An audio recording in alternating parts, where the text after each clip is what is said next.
Jenny Lioré. Je suis ravie de vous retrouver aujourd'hui pour vous parler de l'acidité volatile. Alors on se retrouve tout de suite.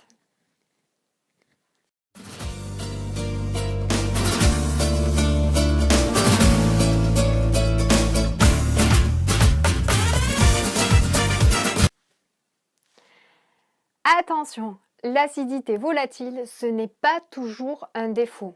Sur les liquoreux notamment, l'acidité volatile apporte de la complexité aromatique.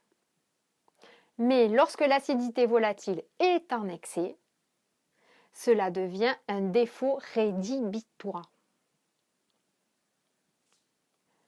L'acidité volatile est naturellement produite dans la transformation du raisin en vin.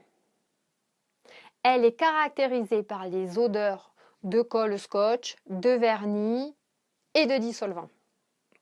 L'acidité volatile se décompose en deux éléments, l'acide acétique et l'acétate d'éthyle.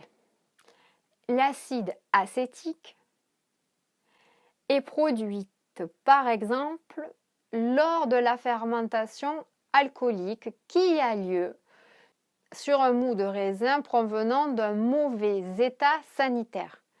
Lorsque cette trituration du jus de raisin avec les baies de raisin se fait, sur la baie du raisin vient commencer à se développer un départ de fermentation alcoolique.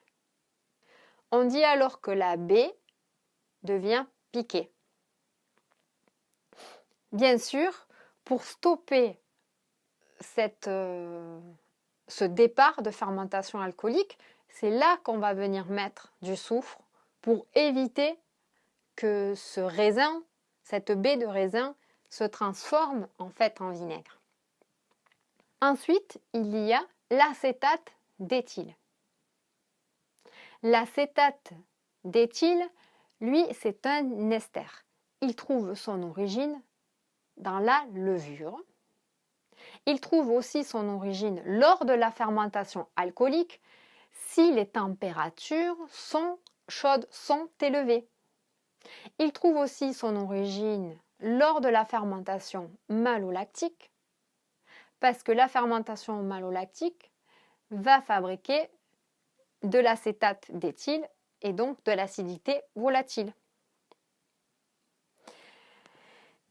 L'acétate d'éthyle trouve aussi son origine lorsque on laisse vieillir les bouteilles dans des endroits où il y a une forte température. C'est pareil. Si la température est élevée, l'acétate d'éthyle va augmenter et l'acidité volatile va donc augmenter elle aussi.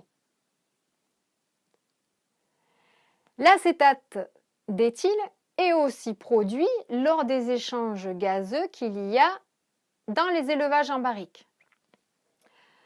C'est pour cela que le vinificateur, que l'élaborateur, que le vigneron va apporter, que le viticulteur va apporter des soufres, des sulfites, voir la vidéo avec Mathuré qui explique pourquoi est-ce qu'on met des sulfites dans le vin. Voilà, j'espère que cette vidéo vous aura apporté un peu plus de précision. J'essaye de les faire assez courtes pour que vous puissiez vous imprégner d'un maximum d'informations concises.